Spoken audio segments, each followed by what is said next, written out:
Hello दोस्तों, आपका बहुत बहुत स्वागत है मेरे यूट्यूब चैनल पर। तो दोस्तों, जैसा कि आप लोग को बता दें, शिक्षा मित्रों को लेकर के यहाँ पे बहुत बड़ी जानकारी निकल के आई है। क्या है, चलिए आपको पूरी जानकारी बताते हैं। इससे पहले अभी तक चैनल को सब्सक्राइब नहीं किया है तो जल्दी जाके सब्सक्राइब कर लें, बेल आइकन को प्रेस कर लें, ताकि जो भी वीडियो अपने चैनल पर डालेंगे तो उसका सीधा नोटिफिकेशन आपके पास पहुँच जाएगा। आप हमारी वीडियो सबसे पहले देख पाएंगे। जानकारी अच्छी लगे तो लाइक अवश्य कर देना।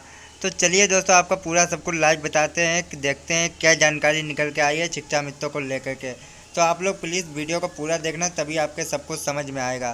तो चलिए वीडियो को शुरू करते हैं। हमने अनिल कपूर की और वो तुरंत निर्णय लेते थे, लेकिन यहाँ तो पटनायक ने बड़ा काम किया है। नायक नहीं कर पाया। नायक तो दिल्ली गुजरात उन सब में लगा रहा, लेकिन पटनायक ने एक बड़ा फैसला कर दिया है।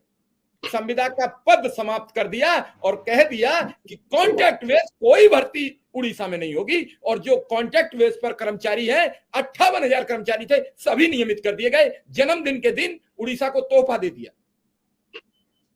देखिए शिव कुमार जी, वो नायक रहे हैं जब से वो मुख्यमंत्री बने हैं। उन्होंने जो है कि वो एक जनोन्मुख जो है नीतियां लगातार उड़ीसा में वो लागू करते रहे हैं। उनका देखिए आप जो है कि डिस्ट्रीब्यूशन का जो पीडीएस का सिस्टम है वो भी बड़ा कमाल का है। वहां पे उन्होंने जो है कि पेंडेमिक टाइम में भी जिस तरह से वहां को टैकल किया है, तो उड़ीसा नवीन पटनायक देखिए बिल्कुल लो प्रोफाइल मुख्यमंत्री। आप देखिए आज दूसरे राज्यों के मुख्यमंत्री को देखिए, इतना सा काम करेंगे और इतना शोर मचाएंगे और उसमें अपनी पब्लिसिटी ज्यादा देखेंगे, लेकिन वो जनता के आदमी हैं, जनता के मुख्यमंत्री हैं। इसीलिए देखिए तमाम दलों के द्वारा और तमाम ये खासकर भारतीय जनता पार्टी के द्वारा उनको तमाम अपदस्थ करने की कोशिश की गई, लेकिन नहीं कर पाए, क्योंकि वो जनता के लिए काम कर रहे हैं। उनका मॉडल जो है वो जनता से जुड़ा है। और देखिए, लेकिन ये बात मैं कहूंगा शिव कुमार जी की बहुत अच्छा काम उन्होंने किया निश्चित रूप से, क्योंकि मैं शुरू से ही जो है ये कॉन्ट्रेक्चुअल सिस्टम के खिलाफ था। क्योंकि देखिए इसमें आप क्या है कि एक तो इसमें क्या, जैसे कि अभी अमरेन जी कह रहे थे कि आप इसमें जो है क्वालिटी से कॉम्प्रोमाइज करते हैं, क्योंकि आप किसी को भी रख लेते हैं, आपको इतना मान दे देना है, बस आपको ठेके में दे देना है। अब ठेकेदार जो है किसको ला रहा है किसको नहीं ला रहा है। तो हम आने वाली, खासकर शिक्षा की बात करें तो आने वाली पीढ़ियों के साथ बहुत बड़ा धोखा कर रहे हैं हम उसको। लेकिन देखिए नवीन पटनायक जी ने, और इसमें सबसे बड़ी बात यह है कि संकट कहां पैदा हुआ, रिसोर्सेज का संकट पैदा हुआ। नवीन पटनायक जी ने भी ये बात कही है आज, अगर आप उनकी देखिए, उन्होंने जो बात कही है कि मेरे लिए बहुत पेनफुल था कि जब मुझे ये कॉन्ट्रेक्चुअल सिस्टम लागू करना पड़ा 2013 में। मैं नहीं चाहता था, लेकिन हमारे पास रिसोर्सेज नहीं थे हमारे, जो है कि इतनी हमने जो है कि जो जिस तरह की वहां पे वो आया था, क्या नाम, समुद्री तूफान आया था, उससे जो तबाही तबाही हुई थी। जी हाँ, जी हाँ, उससे तबाही हुई थी, वो तमाम चीजें हमने देखी हैं और हम बड़े कष्ट में थे। तो वो ये स्वीकार कर रहे हैं और उन्होंने कंसंट्रेट करके अपने वो ठीक करना। और आज देखिए ये कमाल कहना पड़ेगा नवीन पटनायक का और उनकी, कि उन्होंने जो है कंसंट्रेट करके अपने डेवलपमेंट के पे कंसंट्रेट करके इस स्थिति में राज्य को पहुंचा दिया कि आज उनके पास सरप्लस रेवेन्यू जो है हो गया। जबकि उनका कहना है कि ओवरड्राफ्ट में हमारी इकोनॉमी चल रही थी, और उसको उन्होंने जो है आप सरप्लस पे लाके आज उन्होंने जो है 53,000 जो है कर्मचारियों को लिए उनको जो है नियमित करने की बात कही। बहुत बड़ी खुशी है निश्चित रूप से, और ये सभी राज्य सरकारों को लेके एक जो है लेसन है।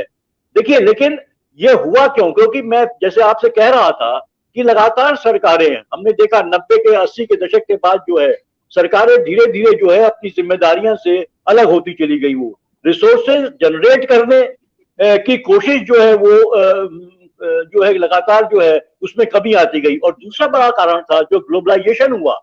ग्लोबलाइजेशन का दौर जब आया 1990 से, देखिए उसने बहुत नुकसान किया। जहां पूंजीवाद हावी होने लगा, पूंजीवाद की ही देन है ये कॉन्ट्रेक्चुअल सिस्टम, क्योंकि इसमें जो है कि वो जो है जो पूंजीपति है वो चाहता है कम से कम पैसे देके हम ज्यादा से ज्यादा काम कर सके ताकि हमारा मुनाफा ज्यादा हो। लेकिन गड़बड़ी क्या हुई, देखिए ये ठीक है, प्राइवेट सेक्टर तो ये करता है, आप चलिए मान लीजिए वो लेकिन सरकारें ये करने लगी।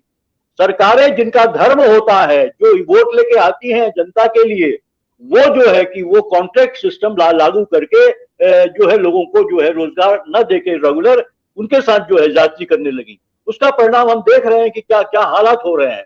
तो ये था। और इसके साथ ही साथ शिव कुमार जी, ट्रेड यूनियन जो खत्म हुई है उसकी बहुत बड़ी भूमिका है मुझे लगता है।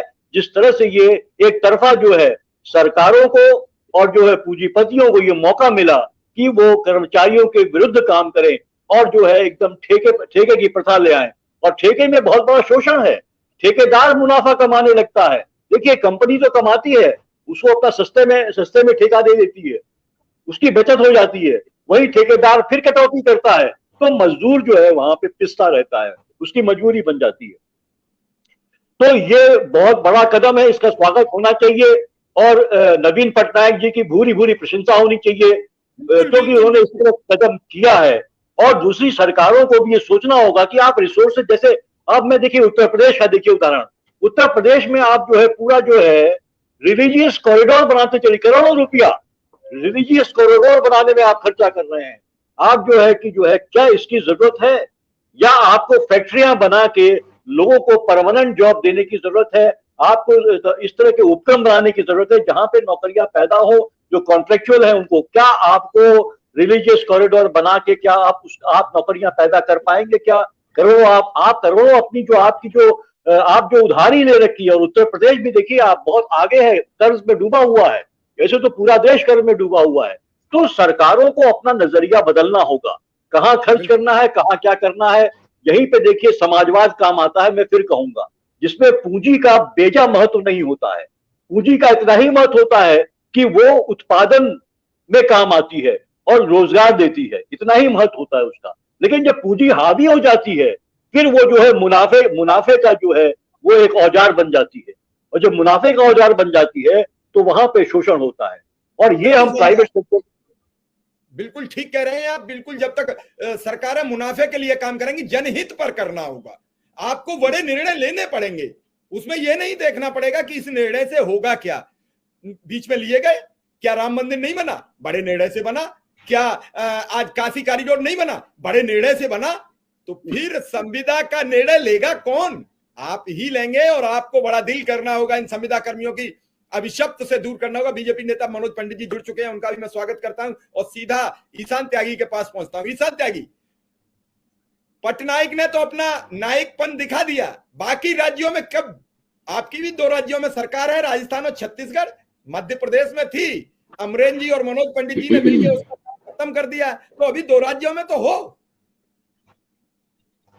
शिव कुमार जी, पहले तो मैं आपको बहुत बहुत बधाई देता हूं, क्योंकि हम देखते आए हैं पिछले कई महीनों से, जब उत्तर प्रदेश में चुनाव चल रहे थे, आप लगातार संविदा कर्मियों का और ग्राम प्रहरियों का और अनुदेशकों के मुद्दे उठाते रहे और निडर पत्रकारिता करते रहे, सरकार से बिना डरे, जो कि आज के जमाने में इस सरकार के पिछले 8 सालों में बहुत ही कठिन हो गया है ये देखना कि कोई निडर पत्रकारिता कर रहा है। इसके लिए मैं आपको सबसे ज्यादा पहले बधाई देता हूँ, सबसे पहले तो। दूसरी बात यहाँ पे ये है, देखिए, सबसे पहले तो हम स्वागत करते हैं नवीन पटनायक जी का, जिन्होंने ये निर्णय लिया। सब बहुत बहुत बढ़िया निर्णय है, लेकिन हम इसके कुछ फंडामेंटल्स देखना चाहते हैं। सबसे पहले यहाँ पर देखिए, अभी उससे पहले मैं एक करेक्शन कर दूं। आपने बोला कि सरकारें बहुत बड़े बड़े डिसीजन लेती है और बहुत बड़े, उन्होंने अभी आपने बोला राम मंदिर का डिसीजन लिया, लेकिन राम मंदिर का जो डिसीजन है वो कोर्ट ने लिया था, वो भारतीय जनता पार्टी की सरकार ने नहीं लिया था। ये सबको समझना चाहिए। पहली बात तो ये है, ठीक है, वो सपोर्ट कर सकते हैं, हम भी सपोर्ट करते हैं, हम भी राम भक्त हैं, लेकिन वो जो केस है, नहीं, बिल्कुल बिल्कुल बिल्कुल, लेकिन एक क्लियर हो सकता है वो मिसकम्युनिकेशन हो जाए, क्लियर मैसेज जाना चाहिए लोगों के। अच्छी लगी हो तो लाइक कर लेना, चैनल को सब्सक्राइब अवश्य कर देना। तो चलिए दोस्तों, अब नेक्स्ट जो जानकारी मिलेगी वो हम अगली वीडियो में बताएंगे।